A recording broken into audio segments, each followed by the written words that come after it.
Hey everybody, this is Christopher Small from CMS Law Firm. We do estate planning, we do probate, we do it well. Today I want to talk to you about why it's important to have estate planning if you have a significant other but you're not married. I think that was the title. And before I get to that though, I want to remind you, if this or anything else related to estate planning or probate sparks the need for you to want some help or to have some more questions, you can talk to us over the phone or in person for free by going to estatemeeting.com.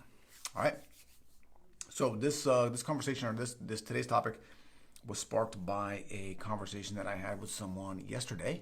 Actually, this person was single, but they have a significant other, and we were talking. And one of the reasons that they called was really because they had some other stuff going on. And when I learned that they had this significant other, but they were not married, by the way, maybe pull the trigger on that and get married. Just kidding. Okay, total joke. Hopefully, when you're watching this or listening to this in the future, you laugh and you get the joke, okay? I'm not making anybody get married. It's all good. You do you, okay? But the fact is, if you're not married and you have someone that is your significant other, you really do want to think about doing some at least foundational estate planning to make sure that you guys are both covered and both taken care of in case something happens to either or both of you. Here's why. If you are not married and let's say you're in a car accident, your significant other is not going to be able to have access to your bank account to pay the bills. Anything that has to do with your daily life, they're not going to be able to take action for you because they're not going to have the authority to do so. The other thing is, too, and this is maybe more important, although that's very, very, very important, particularly if you're splitting bills and things like that, not being able to pay that other half of the bills could be really detrimental for the person that is saddled with those bills. And by the way, to get access to that, to be able to do that, you have to go to court. You have to do some things that are not fun. Okay, so power of attorney is super, super important.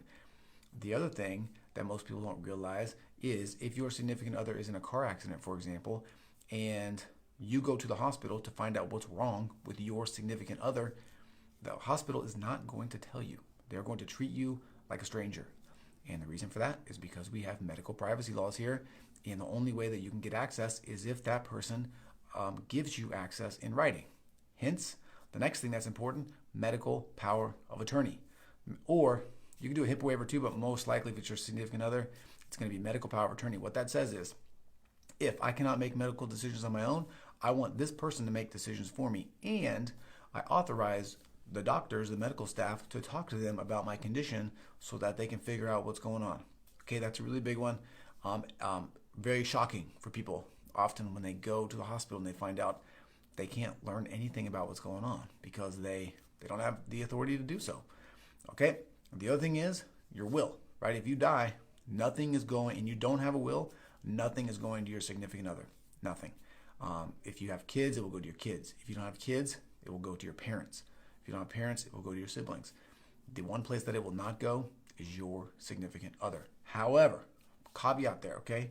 If you have retirement accounts, if you have life insurance, if you have even on your bank accounts or investment accounts, if you have named your significant other to be the beneficiary on those accounts, then those accounts will go to your significant other.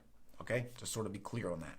By the way, one always note here, if you're thinking about trying to do this stuff, maybe you should set up a time to talk to me or talk to anybody that knows what they're doing and make sure that you're doing it right. Because if you're not doing it right, you're not going to know until it's too late and you're not going to be able to fix it. Okay? So if you have a significant other and you are not married, aside from the fact that you may be getting pressured to marry, I'm going to pressure you to consider getting your estate plan done, both of you, because the upside is just too great and the downside is also too great. All right, that is it. If you like this video, please hit the like button. If you know someone that needs to hear this, please share it with them. If you have a question or comment, please leave it. And if you are someplace that you can subscribe and you don't want to miss any more interesting estate planning and probate information like this, then hit that subscribe button. I'm Christopher Small. I am the owner. That's who I am. The owner of CMS Law Firm. We do estate planning. We do probate. We do it well. Once again, if you have questions, if you need help, if you want to talk more, you can set up a time to talk with us over the phone or in person for free by going to estatemeeting.com. as always, I appreciate you. I'm happy that you have listened all this way if you have, and I will talk to you again soon.